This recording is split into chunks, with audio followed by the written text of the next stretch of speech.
What's the order? So, A, K's, DA,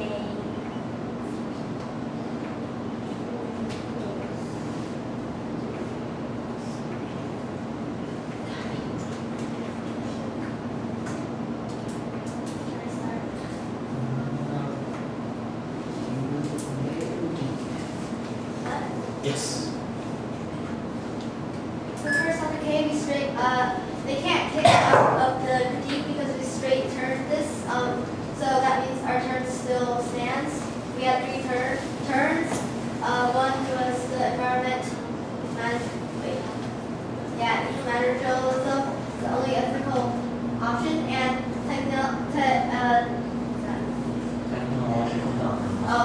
technological dominance, and the third one is links more. So we get okay. And next on case, they put it last and didn't get to it, and they only got to CD. So that means our impact stand, even though they say that DA turns the case because the internal links are different. So extend all our impacts. First, terrorism leads to extinction. That was Morgan. Sorry, that's but.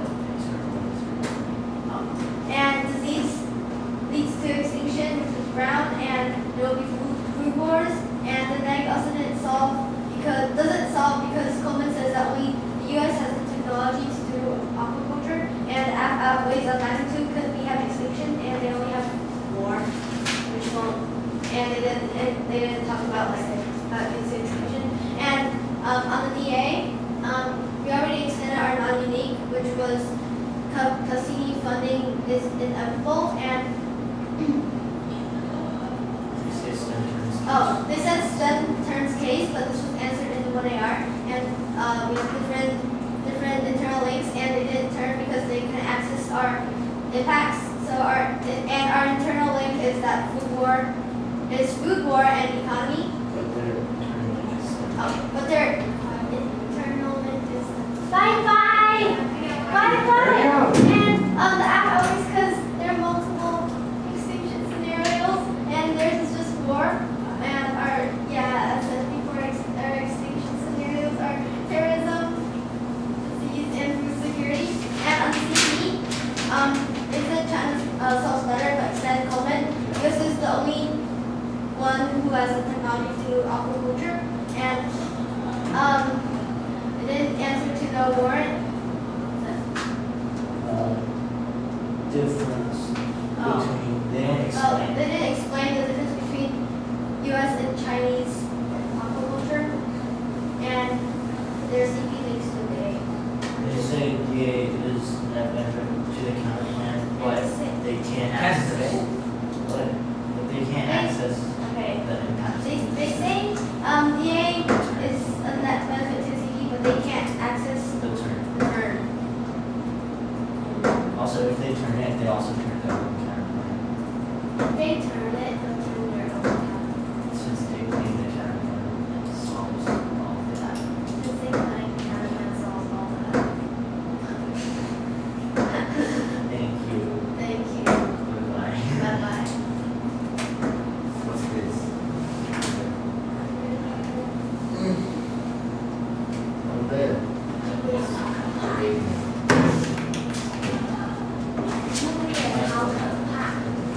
What do I do? Nothing. You said you're scared. It's scary. I think I'm more scared of you than you are. Why? I need to fill this up. No, you're more scared. Yeah, I need speaker points. I need You're more scared. this. Yeah. Okay, I would like to announce that I win. Yeah. All right. So, interesting final round. By far the best round I've seen since judge today. So thank you for giving me that opportunity. In the end, though, I do believe that the affirmative was really great. For a couple reasons. One is that I think that they're a little bit ahead, more on a internal link level as far as their explanation about it. I think you are doing the correct job of trying to explain why STEM solves for the internal links to all of the case, but I think they are correct that you're not doing enough to explain how STEM specifically solves for diseases. It's just kind of an assertion you say. You say STEM leads to better tech, which solves diseases, but it seems to me that their internal links are a little bit more specific about the way they can access that. Plus, I think that they are correct that you're not addressing the argument about how China can't access the technology. And I think you are correct, it says that in the counterplan text, but that argument is not made until the 2R, and that clarification is not there. So I think you need to be making that earlier, and I think you would be okay. The one thing I will say is, I think that your overviews are too long at times, and they're not, an overview should be short. It shouldn't be more than probably 20 or 30 seconds at the very most. If it is longer than 20 or 30 seconds, you need to be extending cards, or giving warrants, or making it more useful for your side. Because otherwise it's kind of like, oh, well, I'm gonna write a paragraph about my argument, and I'm gonna read a paragraph about my argument. But it's like just describing the argument, and it's not talking about the evidence or how it interacts with everything else. So I think you need to be doing a little bit better job of just explaining that. I also don't understand why y'all don't really spend like, all of the arguments that you have, like, well, first of all, let's start from the top of the 1AR on the counterplan by saying it leads to the critique. Yeah, I think everyone kind of understands that. That's going to be the critique. And I think you're spending a little bit too long in portions of the debate saying that it links to the critique. Ignore it. You've got offense on the critique. Just sit in the 1AR and just be like, first of all, I will backtrack the second floor. I don't know why you just kick the permutation, right? You just well, okay, fair enough. Well, even absent that, your piece of evidence that says there can't be a permutation is not a great card at all. It just says that China doesn't want to follow the U.S. lead, but it doesn't say that the two can't act together.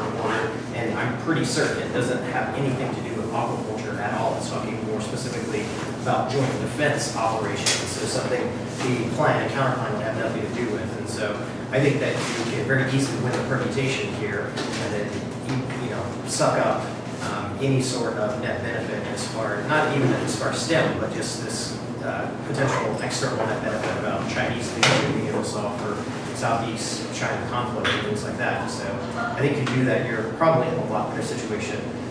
I will say that this is the first time that someone actually has dealt with the theory portion of the debate, and there was somewhat of an actual debate, even if it was just reading off the blogs about international fiat. So, you know, most of the people were just like, yeah, international fiat's bad, international fiat's good, but there's really no explanation. So, I think we need to be definitely doing a little bit better job of explaining how STEM specifically turns.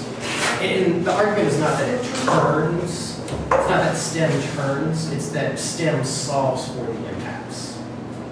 Right? That's the argument you're trying to make.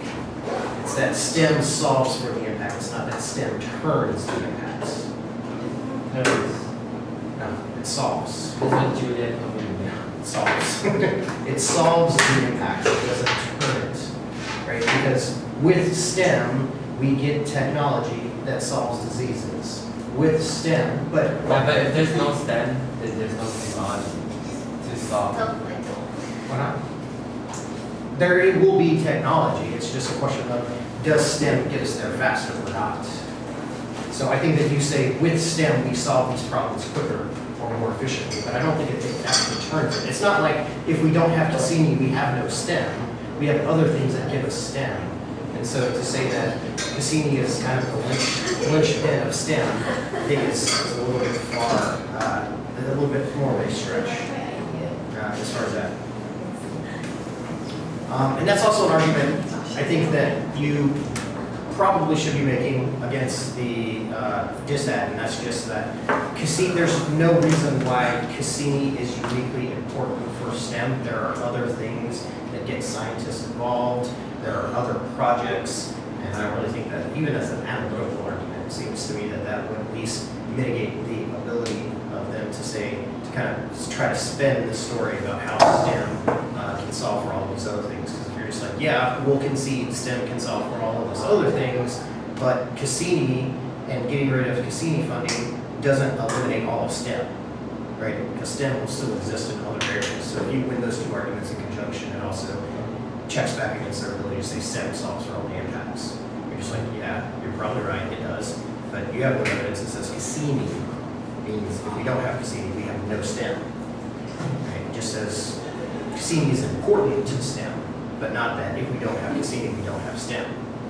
So I think if you make those two arguments in conjunction, it will help you a lot more. Thank you. Thank you. But I thought it was a pretty good debate.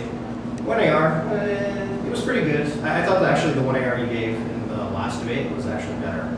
Maybe just because you were pressed a little bit more randomly.